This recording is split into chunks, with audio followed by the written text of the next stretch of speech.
Respected Dr. Umanath, Managing Director of the Tamil Nadu Medical Services Corporation.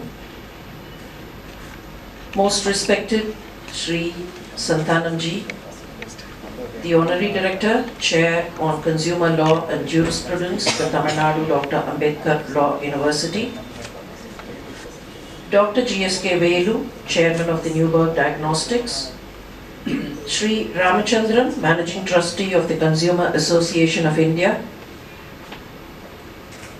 Members of the CAI, consumer activists, members of the health sciences sector, panelists and friends. At the outset, my very sincere gratitude to Shri Santhanamji for making me a part of this morning's deliberations. Healthcare provision and thereby health provision itself, I personally feel should be the outcome of a balance. And I suppose it is this balance that would be discussed upon today. A balance between the demand of the consumer and the supply of the expert. A balance between the health condition of whom we call the patient and the relief given by the doctor. A balance between the advancement of complementary and auxiliary services and the judicious employment of such services. And of course, a balance between the desire of the patient to have a brighter ambience and the provision of such ambience at reasonable cost, and the balance between the real-time demand of health and healthcare and their supply in adequate and appropriate measures. However, all of us are aware that this balance often gets tilted more to one side or fluctuates between the two sides too much to be stable at any point of time, or many a times suffers an undue strain on both sides.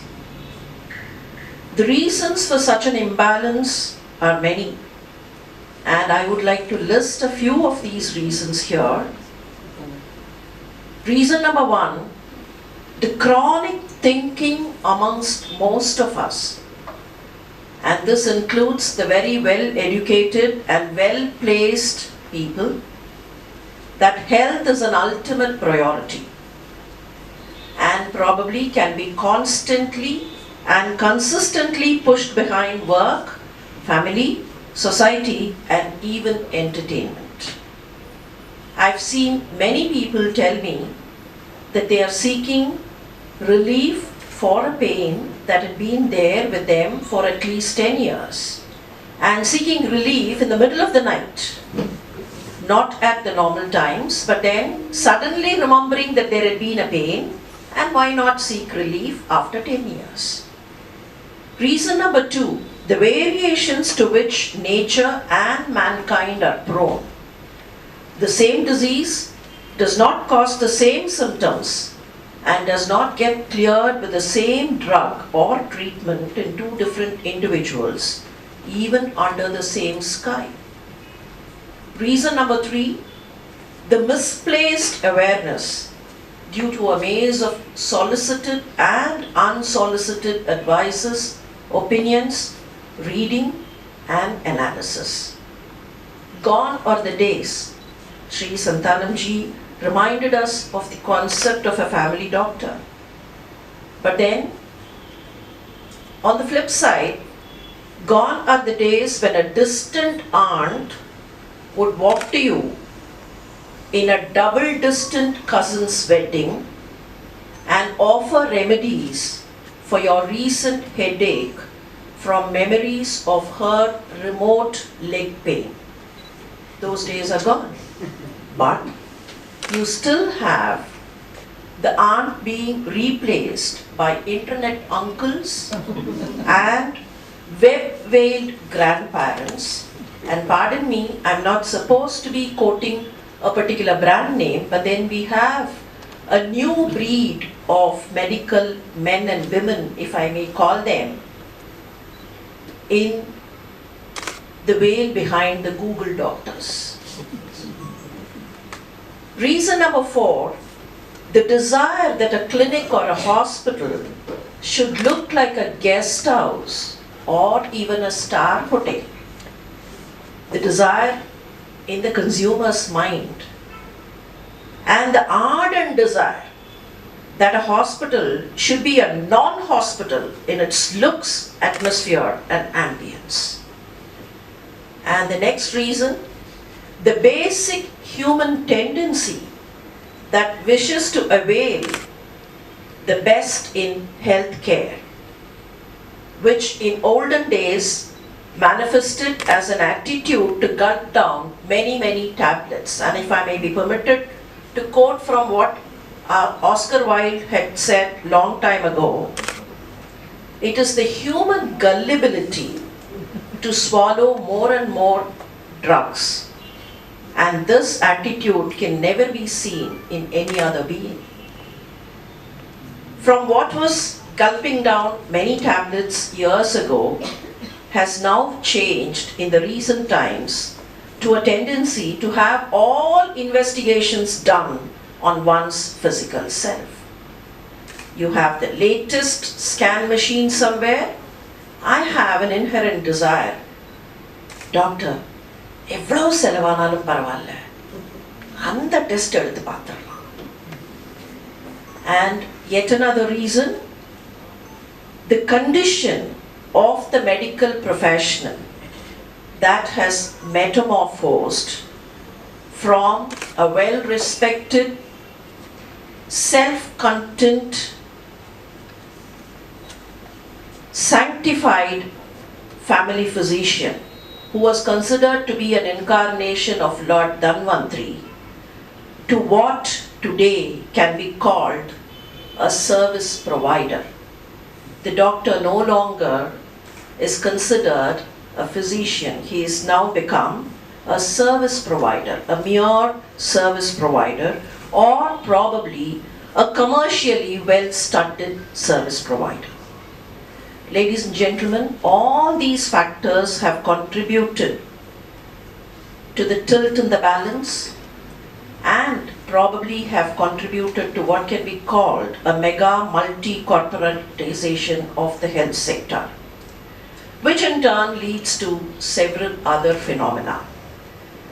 The balance is further disembarked by factors of affordability, status, beliefs, pseudo-awareness, reactions of the kith and the kin, international and inter-country shift in residences, and many more. I would like to draw your attention to a very old term that we have been using, the Vaidya, or to be a little more precise, the Bishak. Bishak is the term or the name for a Vaidya. In fact, Bishak, Vaidya, Chikitsake are all synonyms. It is interesting to find this reference to the definition of a Bishak, or the definition of a doctor, if I could call it in the modern terms, in the Yajurveda. The statement in the Yajurveda goes like this: Yatosha dayaha sangachante rajana samita iva viprasa uchyate bishak rakshoha amiva chatanaha. And freely translated, this means the Vaidya or the doctor is like a king. The king would be friendly, would have terms of brotherhood with other kings who participate with him on the same side in a battle. The situation is like this: there is a battle, and an emperor or a greater king gets the cooperation of the lesser kings or the neighborhood kings and has a control over the rest of them in his favor. Now the Vaidya is something like this king, the wise man who commands the obedience of all forms of medicines is called a Vaidya or a bishop.